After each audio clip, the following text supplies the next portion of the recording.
You are listening to Unscripted Moments, a podcast about propaganda. On this episode, we are discussing Degrassi Junior High Dropouts, track 28 from Where Quantity is Job 1 CD compilation. Another second version of this song appears on the first pressing of Punk TV compilation, released in 1995 by Red Dog Records.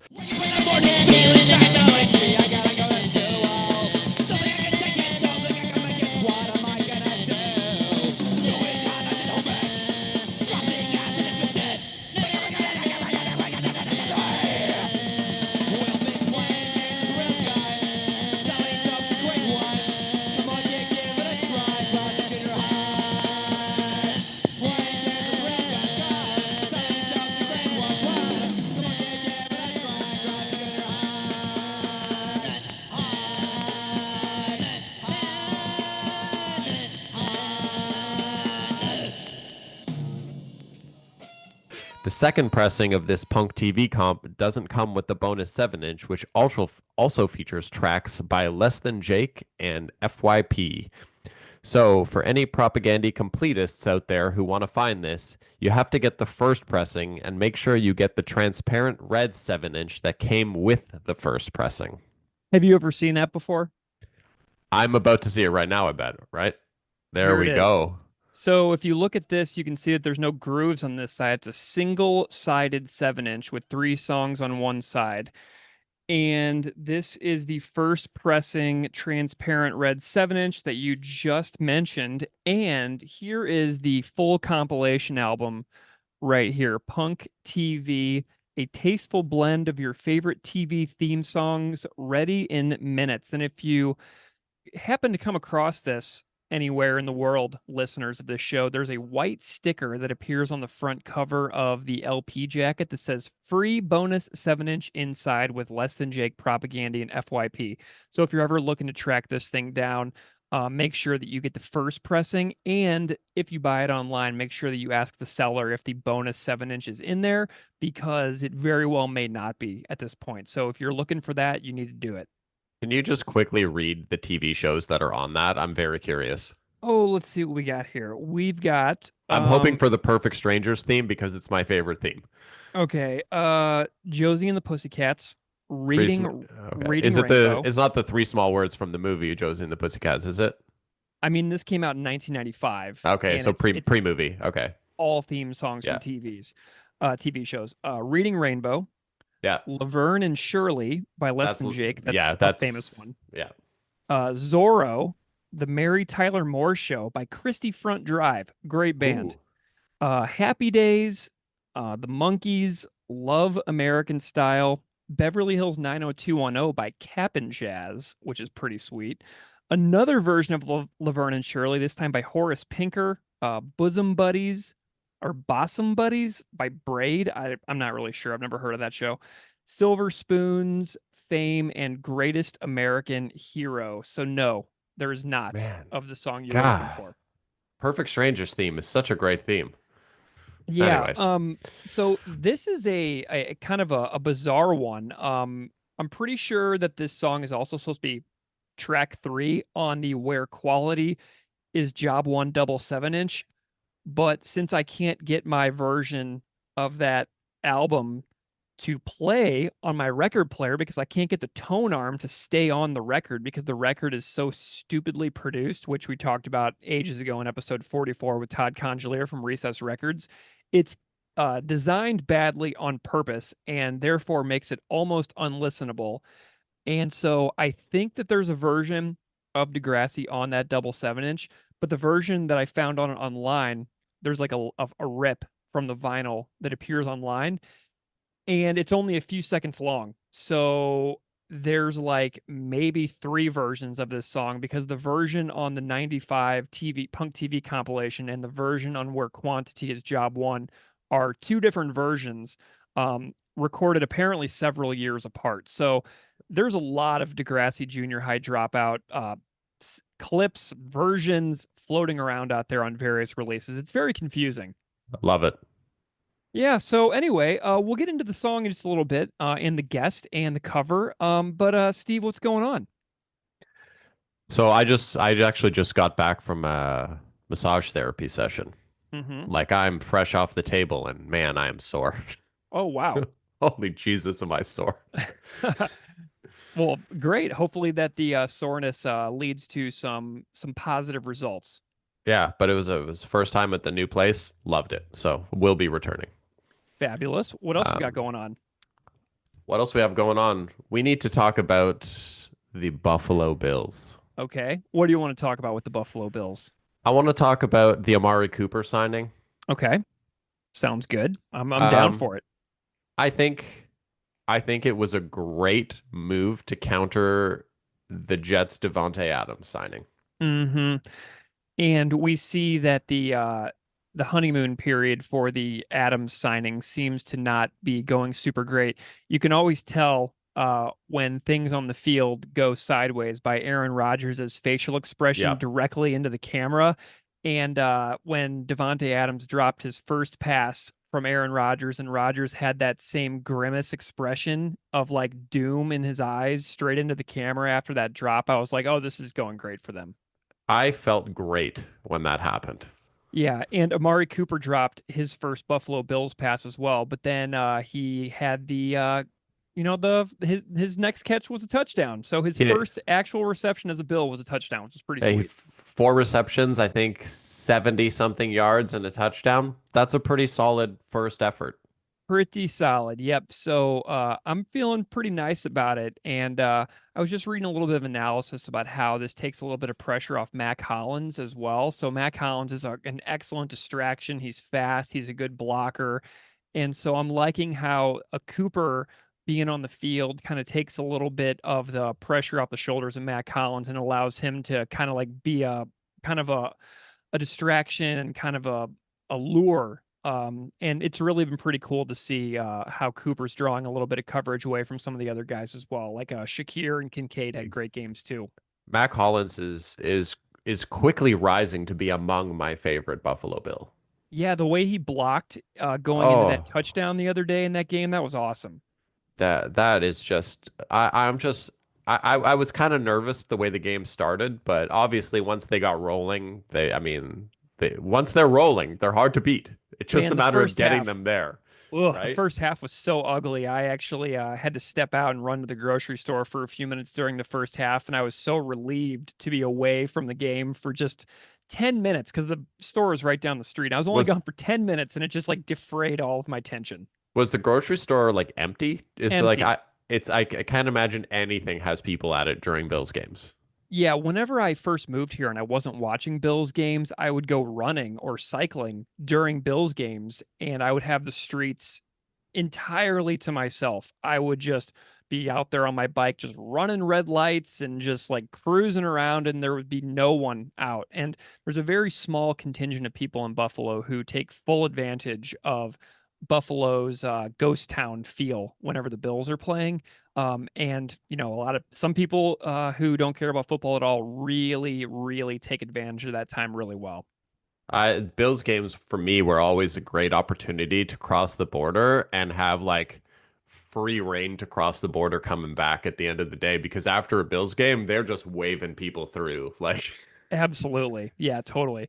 Yeah, but it's kind of nice. The Bills are 5-2. They show some signs of concern here and there.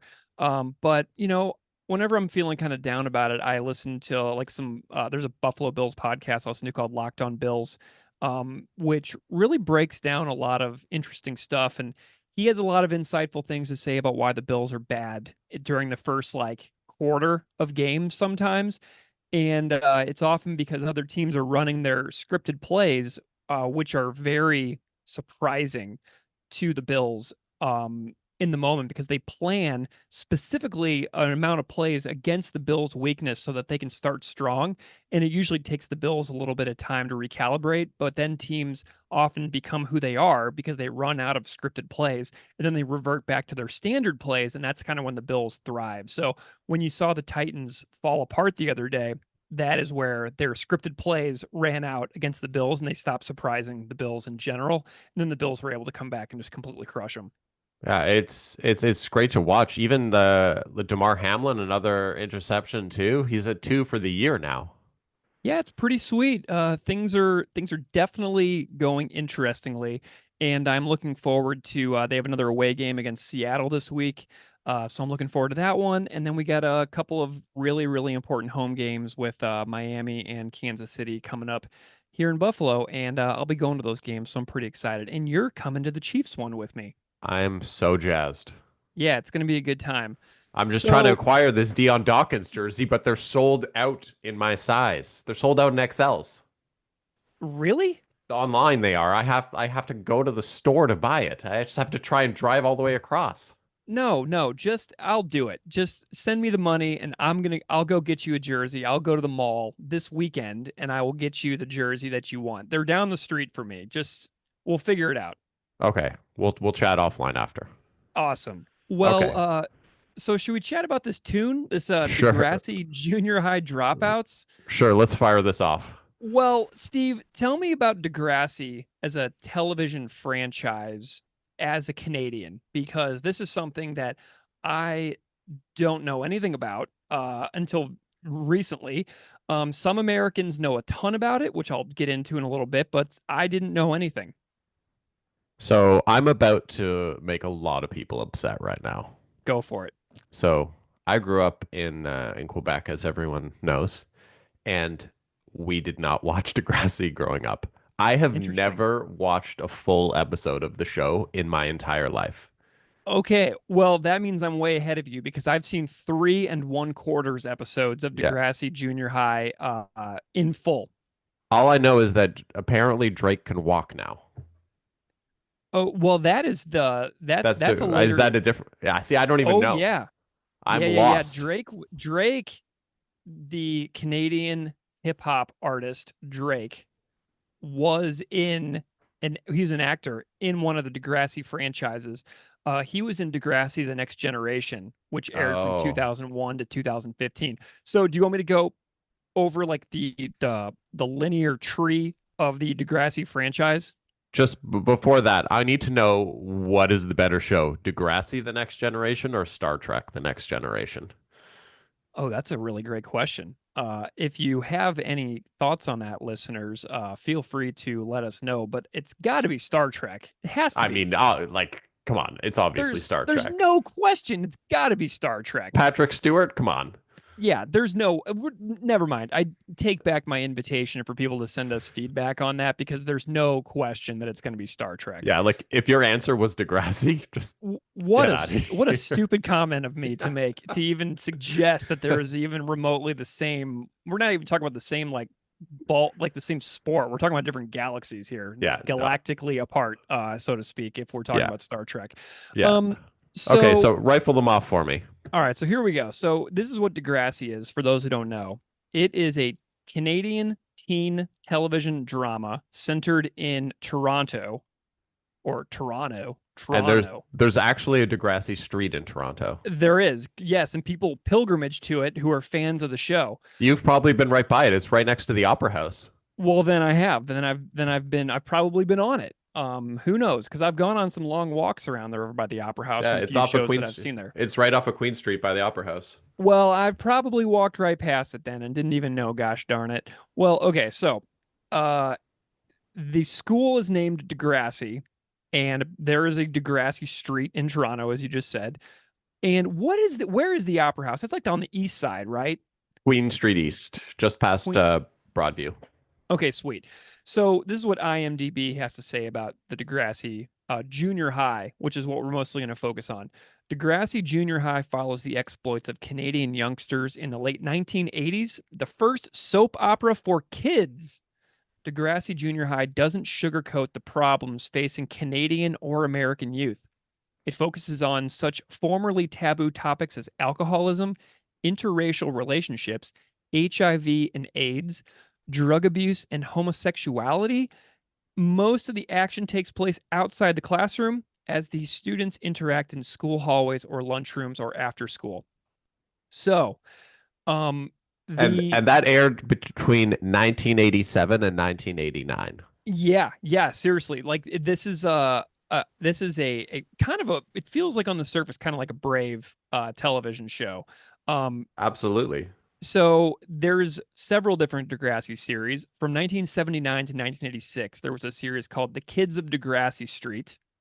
There was a spin-off which ran from 1987 to 1989 called Degrassi Junior High. That's the one that I've been watching, by the way. Then there is Degrassi High from 1989 to 1991. And then there's Degrassi The Next Generation from 2001 to 2015. And then Degrassi Next Class from 2016 to 2017. So from 91 to 2001, there's a 10-year gap of no Degrassi, new shows being produced. But this is from the 70s until basically just a couple of years ago, a long running franchise of shows that are connected and linked. And like in the later generation, there some of the characters like the children of the previous casts and things like that. Like it's like, one of the people who was a kid in an earlier series will have like a child that appears in a later series. So the kids who are in the junior high series become the parents in the later generations and stuff like that. So there's a lot of linkage between the different franchises. But man, I watched the first few episodes of season one, and in just a couple of episodes, there is divorce, child abuse, sibling ostracizing, bullying, sexual harassment of girls, getting hammered at a party and then showing up at a dance and puking in the bathroom at a school event. There's lying and deceiving of parents. There is cheating on homework assignments. There is controlling parents and rebellion against that. There is attempted drug deals. Like the show is very ahead of its time. And whenever I think about the fact of how many times I watch Saved by the Bell, it like blows Saved by the Bell out of the water like so hard. And I'm just like, man, this show is so much better than the teen dramas and things like that that I was watching when I was Yeah, that I age. think the time of day that it aired probably had a factor in that. So Degrassi was on weeknights, I Mm, believe, in the evenings, and Saved by the Bell was on Saturday morning. So like Saved by the Bell was up against cartoons. sure. So it's obviously you're not gonna it'll never really dive into those topics the same way this did, just simply because of when it aired, because you're also gonna have more crossover with a lot younger children watching Saved by the Bell. Mm, yeah, yeah, for sure. That makes a ton of sense. But But also honestly, Mr. Belding, right? oh yeah, for real. Um, I'm just really pretty impressed with the content for being how old it is. And there's a lot of stuff that's like super dated. And obviously, as a former high school teacher myself, and junior high teacher myself, a lot of the depictions of like what's going on in classrooms are just like completely ridiculous. Um, and I don't know. I mean, times have changed, of course, and these kids in these shows like don't have like iPhones and stuff like that to distract them in every waking moment in the classroom. Um, so being in a classroom now is totally different than back in the show, but obviously television, it's hard to depict a real classroom situation, as any teacher listening to this will know. So if you're a teacher, you're going to be like, oh, there's no way this would be happening. But for the most part, the content is pretty ahead of its time, pretty bold. And I would imagine that it led to a lot of really good conversations between parents and their kids. If parents use this as a teaching tool, I could see it being pretty fascinating back in the 80s when this was going on. So when I moved from Quebec to Ontario, everyone I met in Ontario had more or less grown up watching it. So Hmm. I went from nobody I know watching it to everyone's childhoods were shaped around this show. Got it. Interesting.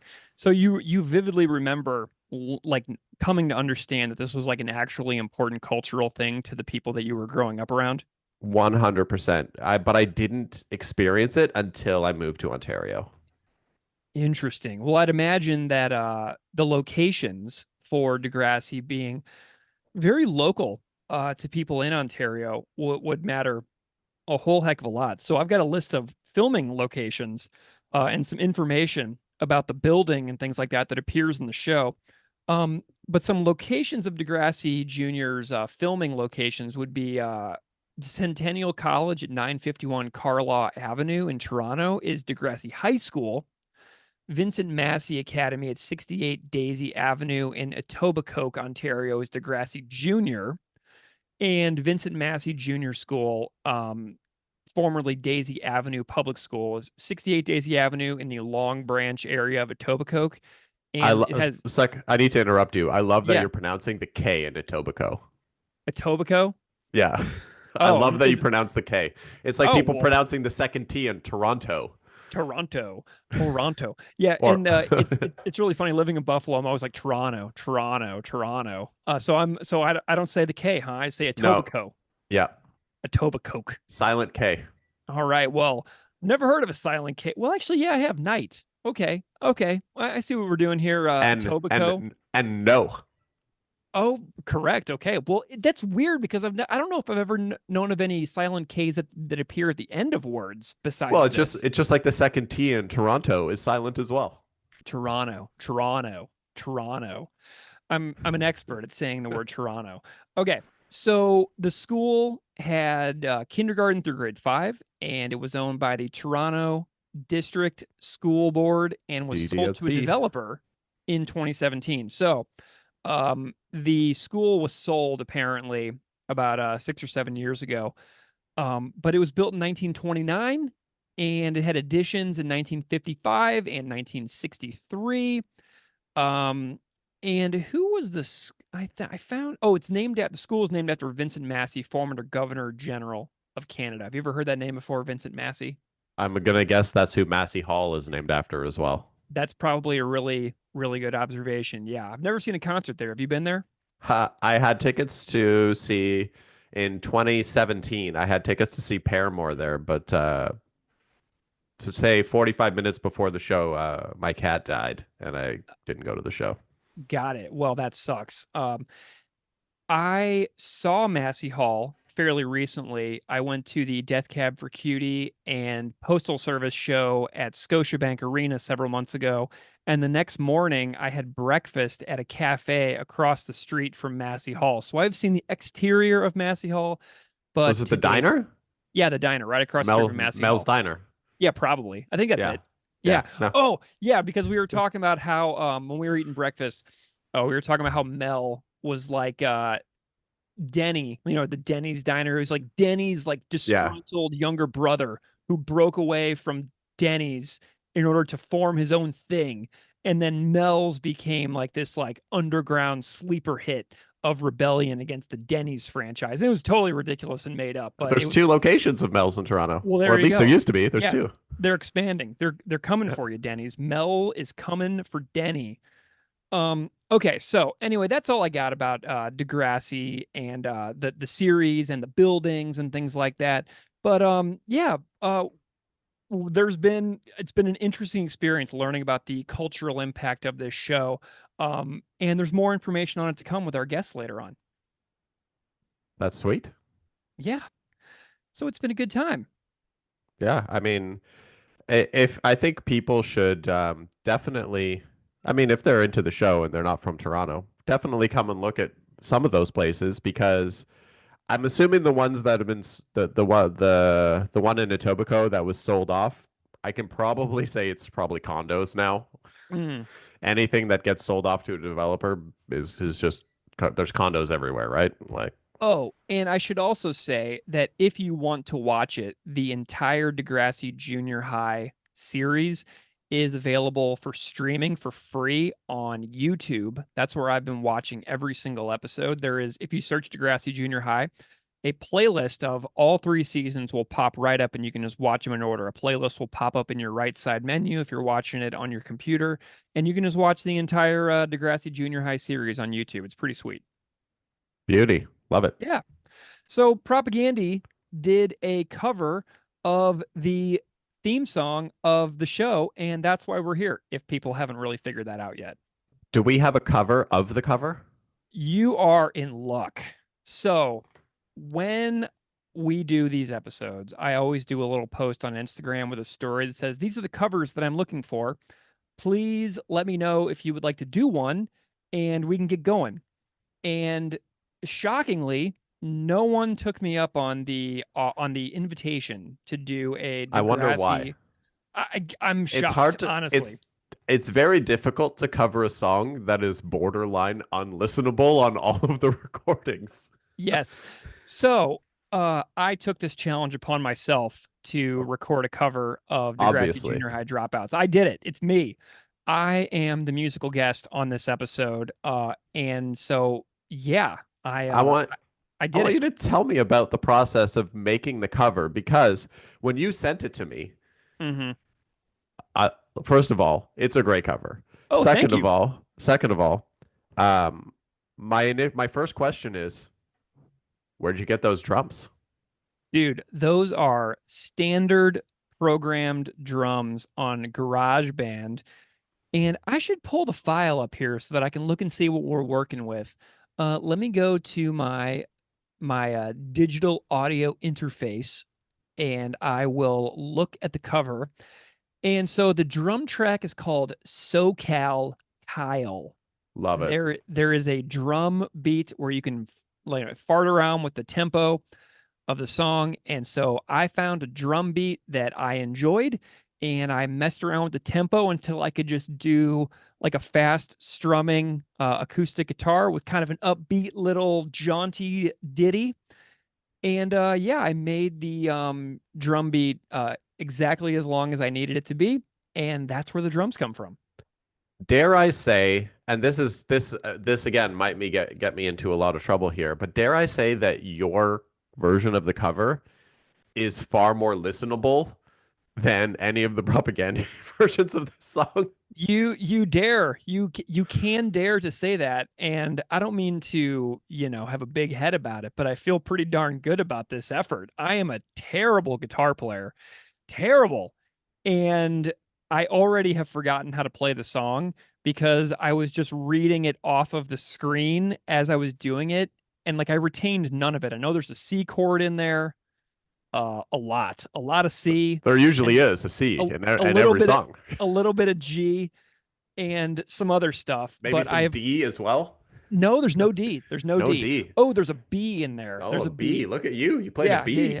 I did. I played a B. It's actually pretty hard to freaking play a B. I think there's an F in there as well. So oh yeah, there is. There's an F, there's a B, there's a G, and there's a C. Man, you had to play And a B and an F as a non-guitar player. the Look at worst, you. the worst. I know. I'm really good at playing G's and I'm really good at playing C's, but anything else, it is like such a gamble. Oh Um, man. but I forced myself to play that gosh darn F and that stupid B. I hated playing those. Um, but I did it, and I've already forgotten how to play it, and I'll never play it again, and that's pretty great. But then let's see, I doubled up my guitar track. There's two guitars going here. I literally copied the first guitar track and I pasted it below the second one. So I did not perform this song live twice. I performed one take and I copied it to a second guitar. That's how you do it, man. Never do it. You don't have to do it twice. No, that's Come dude. on. What am I recording? The tape? Come on. Yeah, come on. So then the vocal is something I had a lot of fun with, and I hated the way that the vocals were coming out because it was like high, and my throat hurt a little bit, and it's like kind of a high range song, and I wasn't enjoying myself, and I was straining, and so I was like, can I make this like dirtier? And so here's what I felt like this cover does well. The propaganda version is so disgustingly awful and it's so insanely difficult to listen to. It's unlistenable. It is It's unlistenable. it's arguably their most unlistenable song that they've ever recorded. I wouldn't even say arguably. It's the actual worst thing they've ever done. Okay, so the propaganda version is super unlistenable and just disgusting and really nasty and ugly. Um so what I did is I basically performed a mimicked version of the television version that people hear in the beginning of the TV show. And I sang the first couple of verses as they appear in the TV show. And then about 30 seconds in, I switch the vocals and then I sing the propaganda version. So I sing the version that appears in the TV show and then I switch halfway through to the version that appears in the propaganda. So it goes from like endearing and nice and sweet to like disgusting and ugly and rebellious. And so I had a lot of fun doing that. And to kind of meet the two versions in the middle, because the one on TV is very like bouncy and poppy, is that I used a megaphone vocal effect on the recording of the vocals. So it's got that upbeat drums and it's got the acoustic guitar, but then it's got this like fuzzbox vocal effect on the singing. To kind of meet the sweetness of the TV version and the ugliness of the propaganda version and kind of synthesize them into one thing. That's what I was going for. It's the perfect cover, really. Thank you. Well, should we hear it? Do you have any more questions about it? I mean, I think everyone we've hyped it up so much now that I feel like everyone listening to it is going to have a visceral reaction when they hear it. So Yeah, get they're going to be super disappointed, which I love that we're building this up so much. And it's like literally a minute and 10 seconds. And it's going to be, they're going to be like, oh, that was it. That's what they talked about. But then you got to admit, you got to like understand how exciting this is for me as somebody who never really does music for this show, besides some goofy like vocal covers over the years in the show. That for me to do the whole cover by myself is like, whoa, man. So this is a big moment for me. And it's hilarious to me that it's like the most unlistenable propaganda song ever made, probably. yeah, let's give it a listen. Here we go. Wake up in the morning, feeling shy and lonely. Gee, I gotta go to school. I don't think I can make it, don't think I can take it. I wonder what I'm gonna do. But when I look around and see someone is smiling right at me. Wait, but someone's talking to me. I got a new friend. Wake up in the morning, feeling fucking burned out. Shit, I gotta go to school. Don't think I can make it, I don't think I can take it. What the fuck am I gonna do? I'll drop some acid if there's a wait. Mark that narc is staring at me. Time to take the stash out back. We've been playing games with real guns, selling dope to green ones. Come on, kid, give it a try. Degrassi Junior High.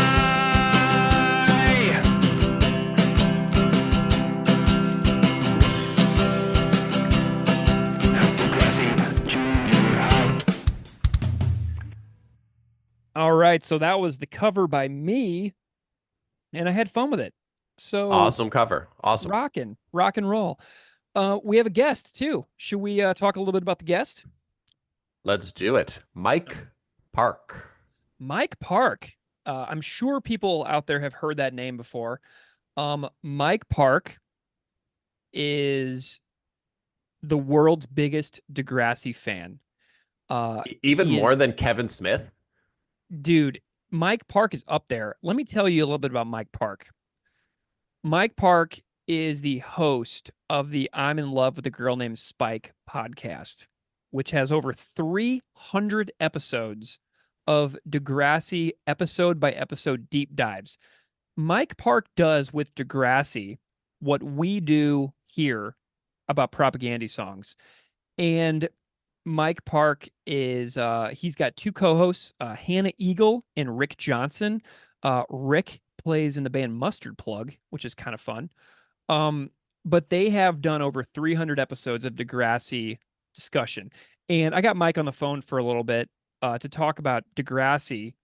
And anything that you want to know about Degrassi, go listen to their podcast. If you are a massive Degrassi fan listening to this and you're furious that Steve and I don't know what the hell we're talking about, go listen to the I'm in Love with a Girl Named Spike podcast because there's hundreds of episodes. That's what you want. And Mike's going to introduce it. But Mike is famous for other things as well. He's owned and operated Asian Man Records for decades, and he's put out music by Slapstick, Alkaline Trio, Lawrence Arms, Less Than Jake, and many more, including some of my favorite Asian Man bands like the Abrupters from Buffalo, New York, and Bat Boy, whose Fun Machine LP is really good. Great Apes, who I believe Brian Moss from The Ghost is in that band. He put out a bunch of Lemuria records. They're from Buffalo as well. So many others, the Broadways, the Honor System. Mike Park is the man. So I'm really pumped that Mike was willing to come on the show and tell me all about his love of Degrassi. It's a quick in and out interview. I think we talked for about half an hour. So should we go ahead and hear from Mike Park for a little bit, and then we'll come back and chat for a few more? Let's do it. Here we go.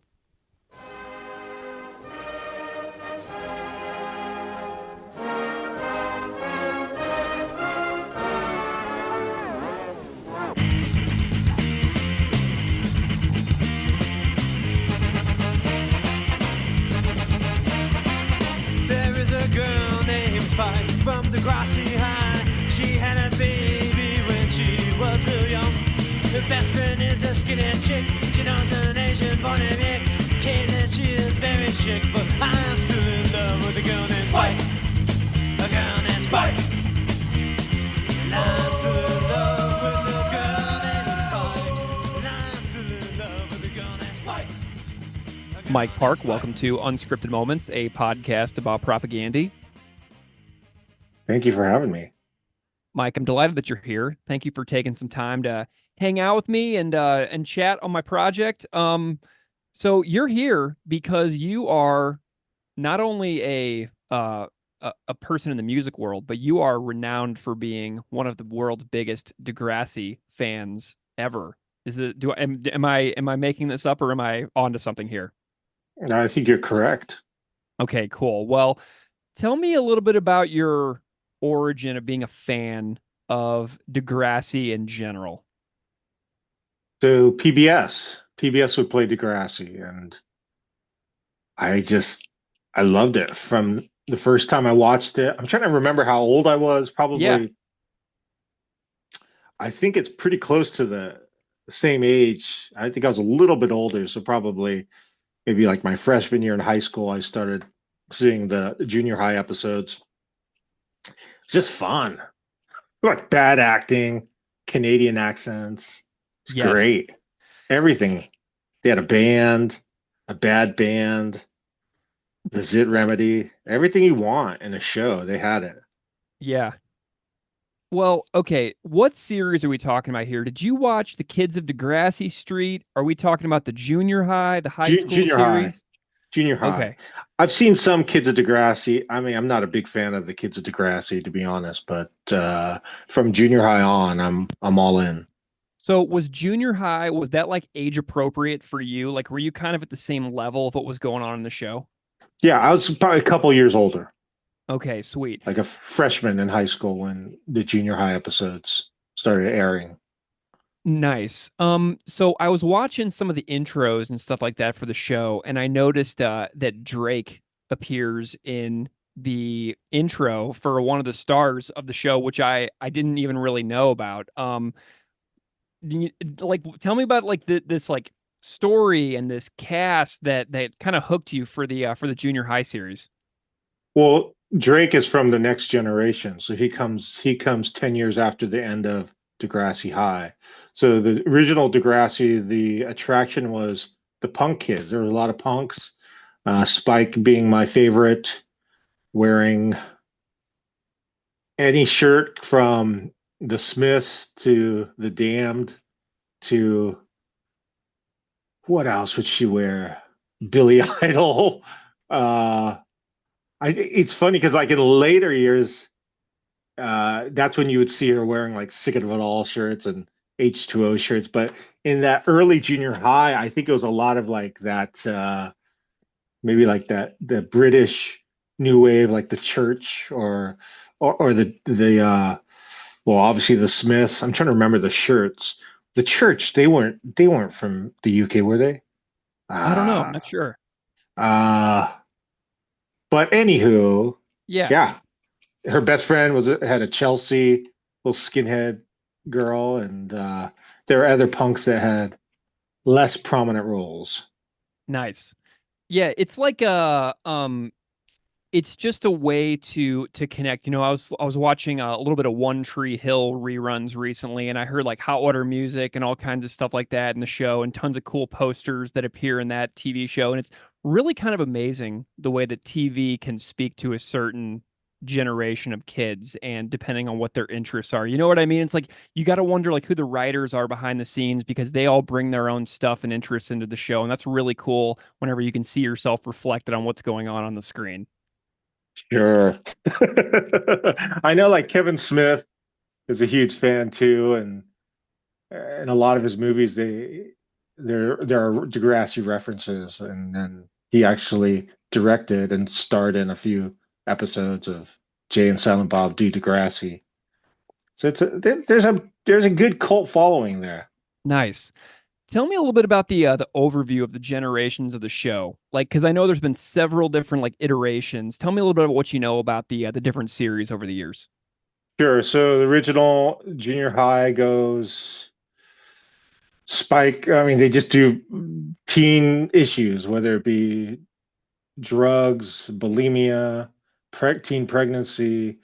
Make a long story short, Spike's daughter, born in junior high, and when they reboot it, was it like 14 years later? I believe Mm-hmm. they were the one of the creators of Degrassi was going to make a new teen drama, and then they were talking amongst the writers, and they had said, Emma, the daughter of Spike, would be going into junior high right now, so let's spin off Next Generation. And so that's what they did. They brought in a lot of the old cast for the first couple episodes. The premise was Degrassi's like 10-year reunion, high school reunion, and so they brought a lot of the old cast back for this. It was a two-parter, and then slowly got introduced to the new cast. Nice. It looks like the Next Generation went from like 2001 to 2015, so that's a super long run for the Yeah, Next Generation series. Yeah. 14 seasons. 14 seasons. Nice. Cool. Okay. Have you been able to check out any of the 2016 and 17 Next Class series? Yes, yes. So that's just a continuation of Next Generation. A lot of the characters from Next Class were there at the tail end of Next Generation. So they're just keeping the legacy going. It was supposed to be reboot again. HBO was Oh, going to sweet. reboot it, and then they canned it.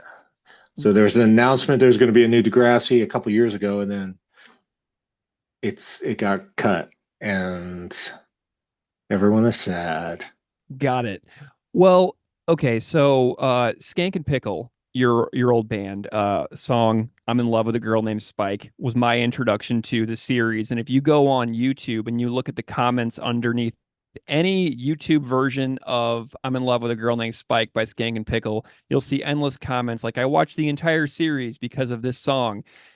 And I'm just curious. That's like such a well-known reference at this point in ska and punk. But do you have any other references in any of your songs and bands over the years to Degrassi that I don't know about? That was it. That's the only one. The one and only. Yeah. And do you think that is one of the most iconic songs from Skank and Pickle at this point? Yeah, probably. Yeah. I think so.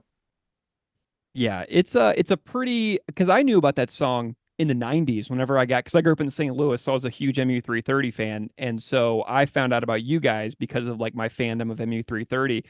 And that song stands out a ton because we actually had a girl in my high school with a spiky haircut that several of my friends called Spike all the time. And that's how we discovered that song is somebody put two and two together of seeing the girl in my school that they called Spike to your song. And so whenever I was thinking about this Degrassi thing, I was like, holy cow, Mike Park needs to come on this podcast and talk about this song because this is super fun. Just to tie it all back to like 1999 for my life, you know? Yeah, hell yeah. Let's do it. So tell me a little bit about your podcast that you do. It's 300 plus episodes deep going into Degrassi. I'm in Love with a Girl Named Spike with Hannah Eagle, Rick Johnson from Mustard Plug, and you. Tell me a little bit about how this podcast project has gone for you, because obviously our time on this show is so brief that I want you to be able to promote and tell about the project that you've been working on for so long with Rick and Hannah at this point. Tell listeners like what's going on over there. Yeah, we just go episode by episode, and have been lucky enough to interview a bunch of the cast from the original series to the Next Generation. And it's at this point, I think Rick is over it, but he's like so invested because we've gone over 5 years without missing a week. So he's Wow. like, okay, we got to do this. And he's not in Mustard Plug anymore, but he does front of house for Jeff Rosenstock, and works as a sound man, professional sound man for a lot of bands. So he's quite busy, and we've had to he'll be like in the hotel laundry room. He'll be backstage at a club, in the van, wherever he can get a moment. And we've had Hmm. the same with Hannah. She's done it from like the train traveling from. She's in a band also that's in Richmond, but she lives in Philly, so she'll take the train. She's done the pod on the train or at her mom's house. Like it's kind of anywhere, and it's weird because it's always down to the wire. So 5 years of just it comes out every Thursday morning. And like we haven't recorded this week's episode, which is it's Tuesday now. It comes out Thursday, but we're finally like it's usually one person's saying like when are we recording? There's no set schedule. It's just like who when do we have the time and let's do it. But I'm still into it. Rick is over the show. He thinks it sucks now. He's an OG Degrassi fan, but so it's a lot of his negativity and Hannah and I's positivity, and so it's a lot of just ganging up on Rick. Amazing. I kind of feel like that as well. It's been a lot of content overload with propaganda on this podcast. So much propaganda conversation. And so I'm honestly at that point myself where I'm struggling with the show, but we're so close. We only have like 5 more songs to cover for the podcast. So I'm like at that point where I'm powering through to the end. So I empathize with Rick deeply. Have you guys gone in chronological order of Degrassi, Yes, all the different series? excluding Kids at Degrassi, yeah, but from junior high on, Are you going to go back and do those? no. Okay. No interest? We no interest in Kids at Degrassi. It's like grade. It's their grade school years. It's just nobody was a fan prior, and nobody is a fan today. So we we are hanging that one to What is dry. what's the community of listeners like? Do you have any engagement with like people who listen to your show? Are you engaged with them at all? Do you know what the listenership is like for the show? Sure. Whenever we question it, usually I will say at the end, because we put very little effort in this. We don't edit anything. We just put it up. So we have some episodes that just sound horrible. And we're just like, oh, whatever. So we always kind of wonder, like, we see the stats and we get about, I mean, it's not a lot, maybe like 3,000 listeners per episode. And, but if we want something tangible, usually I'll say something at the end, like, email me and I'll send you free stickers. And that's when you get a lot of feedback. And then people want free stuff. So that, but it assures us that, yeah, people are listening and they're listening till the end. And I think that makes Hannah the most happy. Mhm. But Yeah. it makes me happy, but also makes me depressed because then I got to mail out all these stickers on my dime, which Yeah. is fine. But a lot of Canadian listeners, so it gets a little expensive. Do the Canadian listeners ever critique the show at all because you're not Canadian? Like, are they like, this isn't like culturally connected to you? Like, why are you doing this? Like, because propaganda being from Winnipeg, Manitoba, I'm not from Winnipeg. And so that was something that I had to deal with is like my lack of local knowledge to connect myself to the band whenever we started the show. Yeah, not at all. We haven't had any conflicts of interest from the different countries. We are on United. par to be friends forever, allies through Very Degrassi, cool. U.S. Canada connection. Whenever I was thinking about this show and the band Propaganda, they were teens in Winnipeg and rural Manitoba in the early to mid 80s, and the Degrassi Junior High series coming out in 87 to 89. I mean, this is like a prime formative years television series for the members of the band themselves. So whenever I was contextualizing this cover, I put in air quotes, that the band did, I was really cracking up thinking about myself because this would be like me writing a song about like Saved by the Bell and like kind of turning it into like almost like a parody, satirical thing. Um, and it really just kind of gave me a chuckle to put myself in the shoes of the band members. But before we go into that song that I sent you, tell me a little bit about your thoughts on the like original theme music that Propaganda kind of riffs on to create a version of it. Tell me about the theme music. I mean, it's okay. It just sounds like sloppy punk, but I mean, the theme song's not It's not a great theme song. I don't think it translates well to a punk format. Mm-hmm. Um, or maybe I just haven't heard a punk version that where I really liked it. What do you think? Well, I don't think that that the theme music of the show, I don't like the seriousness of the content of the show that you were telling me about. I feel like the theme song for Degrassi Junior High is like too silly, almost like for like the seriousness of some of the content that it gets into. Like, have you ever thought that Mm. like there's kind of a mismatch between what the show actually has and then the opening theme music to it? Not really. I never thought it was silly. It was just the theme song. I know the lyrics change slightly when it goes from junior high to high school. And then I do think it's better than the Next Generation song, in Yeah. my humble opinion. Maybe that's just because I'm a bigger fan of the OG series. I'm trying to think. I did hear, no, I'm trying to think if I've heard other versions, but I'm thinking someone did a cover of the Zit Remedy song, Hmm. which is the band that only had one song, and it was played in many episodes. Huh. Three chords. Interesting. So do you think that this propaganda version is like one of the only covers that has ever been made of this particular song? I'm sure there's more, but I wasn't even aware of the propaganda cover, and so I was not privy to their version or any other version. I'm trying to think. I'm sure I've heard somebody do a cover, but nothing comes to mind. Is it on a record? Yes, it is, and I'm about to tell you about it. You want to know where this propaganda version appears? Sure. It is the Punk TV compilation album that came out by Red Dog Records, and it says it's a benefit for Riley Children's Hospital. And some of the bands on the album include Christie Front Drive, Less Than Jake, Cap and Jazz, Horace Pinker, Braid, and more. And it also comes with let me bust this thing out here. It's a bonus 7-inch, one-sided 7-inch that features additional songs from Less Than Jake, FYP from Todd Congealier from Recess Records has appeared on this podcast as well. So his band FYP is on here.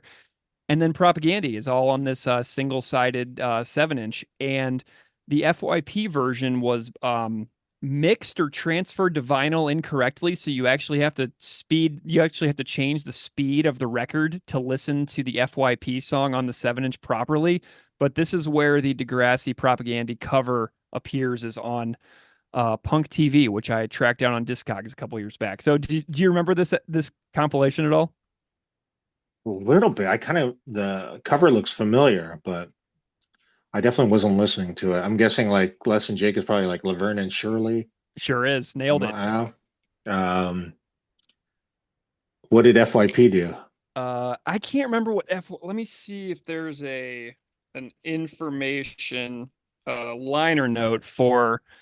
Yeah, there is a liner note, but it says the dolts at the studio transferred FYP's song at the wrong speed. Play that song faster than the others. I hope you enjoy this record. So I'm sure it's on Discogs, and I'm sure that I'll report on it in the remaining parts of the episode. But I don't have that information On in the front of back me. of the artwork, it doesn't say which bands. No, it doesn't. It doesn't have any information about the 7-inch because there are two versions of this record. So this announces the 7-inch, this sticker right here. So Mm, there's a version of this album that does not come with the bonus 7-inch, and I had to track down whenever I was looking for this record. I had to find the specific version that comes with the 7-inch, but there's no information on the back because they only printed one version of the cover and then slapped the sticker on the front cover for the version that came with the 7-inch. got it. So I'm very Fun. annoyed that I can't answer your question, but there's just one version of the cover and it only includes the original track listing. But Less Than Jake, Laverne and Shirley's track 3.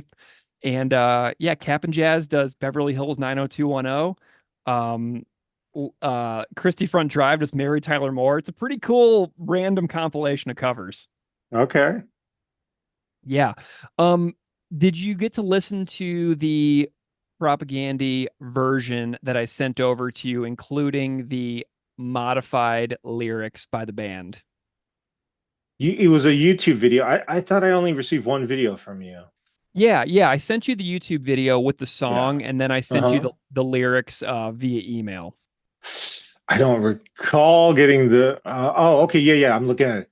Okay. Wake up in the morning, feeling fucking burnout. Shit, I gotta go to school. Okay. Don't think I can make it. Don't think I can take it. What the fuck am I gonna do? Besides doing hot knives at home, and dropping ass in a phys ed. Wait, no, that narc is staring at me. Okay. Time to stash out back. Time to my stash out backs. I don't know if that's a typo on your end. Might be. Where will playing games with real guns selling dope to grade ones? Come on, kid, give it a try. Okay. That's good. Thoughts? They made it, yeah, they made it fun. They punked it up a little profanity. Yep. Cool. I mean, yeah, that's fun. They're Did having you? fun. So you never knew this existed? Never knew it existed. That makes me so happy that that I could bring something new to your Degrassi nerddom. Just as a fun thing. Were you ever? Do you have any other thoughts on the lyrics of the cover they sent you? It's a super messy recording. It's like a home demo. But I'm just curious on your thoughts of it. Oh yeah, I like at the top of the show I was saying it's sloppy. It's punk Mhm. as fuck. It's just sloppy and that's fine. I'd rather listen to sloppy than polished punk any day. Nice. So A plus. And I knew the band was I knew the band were fans of at least Spike because I've seen videos where the vocalist is wearing a Spike t-shirt. Chris I've from seen Propaganda? that. Yeah. Sweet. So like an actual, not even a Degrassi shirt, an actual Spike shirt. So I knew that they were fans, and it makes sense because of the connection with their neighbors to the east and the punk relevance of the character Spike. So I was down. I was excited that they were Nice. fans.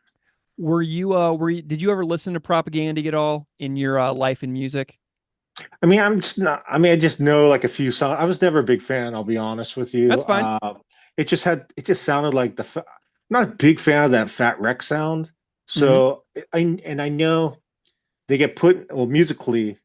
I think it makes sense. Obviously, lyrically, they have they're much more political than a band like Lagwagon or No Sure. Use for a Name. I just can't handle that sound. That's fine. Hey, you know what? I got to give you a little props on that too, because when I was in high school, growing up in St. Louis, I was listening to all that stuff, but I was also listening to Lawrence Arms, Trio, the stuff that you were putting out, Broadways, because it was such a break from the Ryan Green Fat Records sound that I was consuming all the time. So Yeah, it's yeah. like you were super important to me because you weren't doing that. Because without that, like I found you guys through MU 330, but without your disinterest in that sound, I may have had a way more narrow musical scope when I was a teenager. So I just want to give you a little props on not being interested in that sound. But I respect them quite a bit. Yeah. It's just not my cup of tea musically. Nice. Well, Mike, thank you so much for coming on and chatting with me about Degrassi and kind of introducing the the show to me, telling me a little bit about your fandom, telling me a little bit about your podcast and what you guys got going on there, and for your real-time reaction to Propaganda Junior High Dropouts cover from the Punk TV compilation. It means a lot that you took a little bit of time out of your day of slinging records to come on and chat about tunes with me. It means a lot. Oh, my pleasure. Thanks for I'm always down to talk to Degrassi. So Yeah, man. Yeah. appreciate it. Yeah. Thank you so much for being here, Mike. Right on. Have a great one. Take care.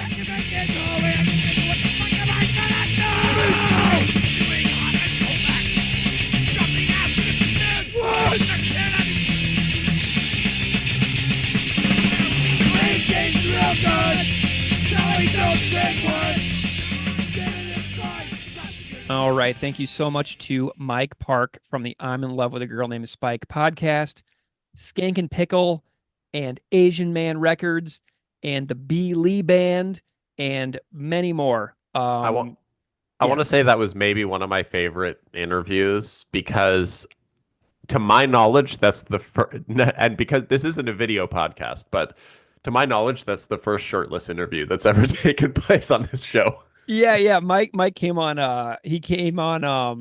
Zoom without a shirt because it was a massive heat wave in Yeah, California where he lives, and he's like, dude, I'm sweating. It's so I hot love it. here. I'm so sorry. He was so apologetic and nice about it, but he was just like I love it. it was very, very hot in his garage. Where his office for Asian Man Records has been headquartered since like 1995 or something. Yeah, he's the best. Absolute Yeah. best. Thank you to Mike. And if you've never heard Skank and Pickle's song, I'm in Love with a Girl Named Spike, go listen to it. You heard Mike talk about that cover or that song that the band wrote. And you'll hear it as the theme song for the I'm in Love with a Girl Named Spike podcast. So, Steve, you know what's really funny? And I was thinking about this. I don't have much to say about Propagandy's version of this song. We've already talked about it. It's awful. It's hilarious. And it's maybe the worst thing they've ever done. Well, yeah, and they made it in 1989, as far as I know, and I believe their first bass player, Scott, plays bass on this song, as well in the version that appears on the Quantity compilation. I have no idea about the version that appears on the Punk TV compilation a couple years later. It's a different version, and that version is arguably worse than the 1989 Oh, version because I there's this listen to both. background.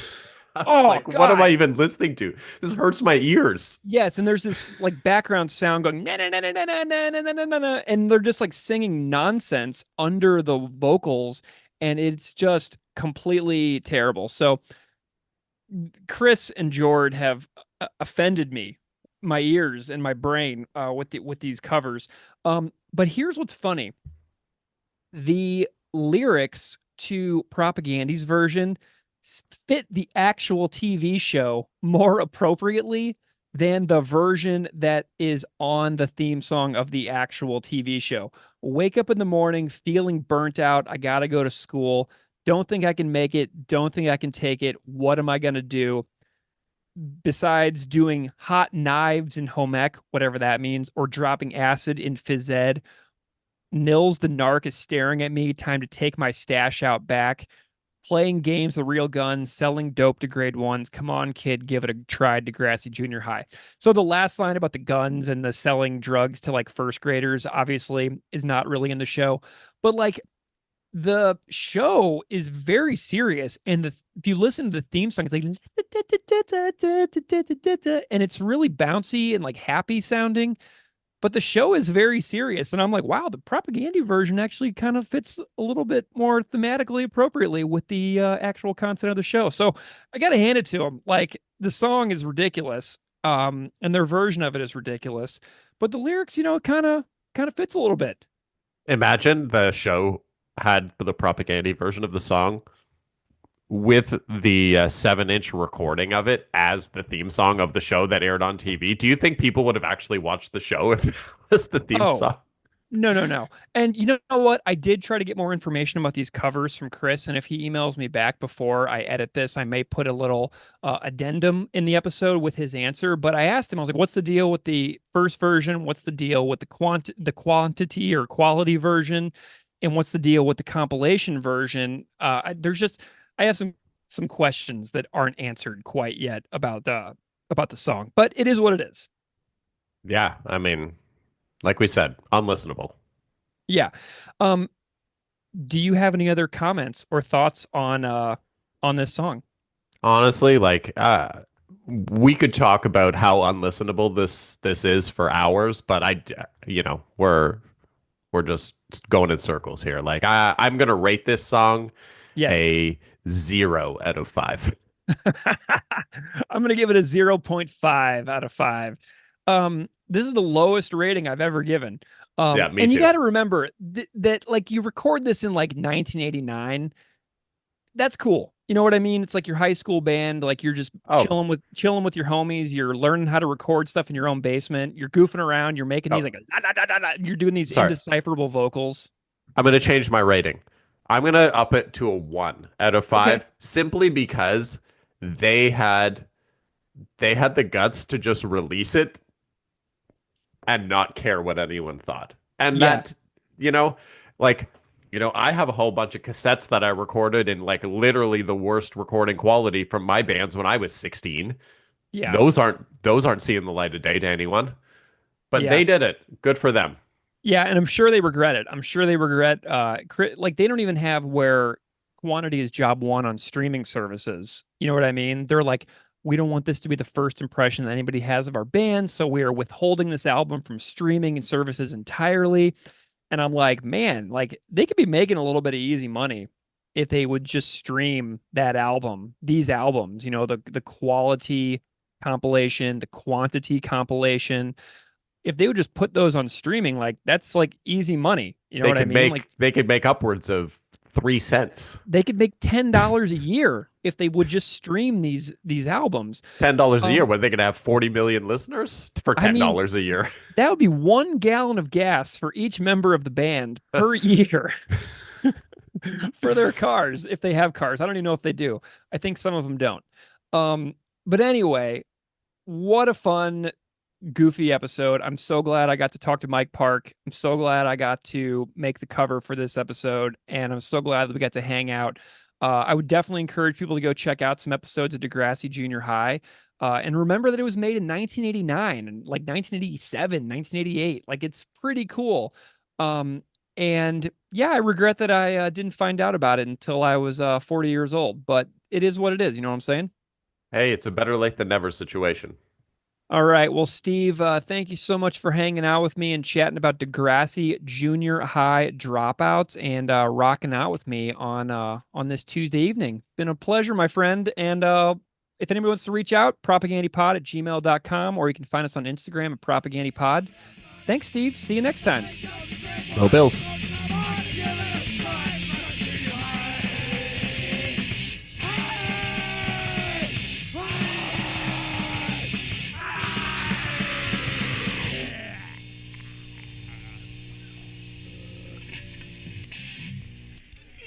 Prince the Pauser.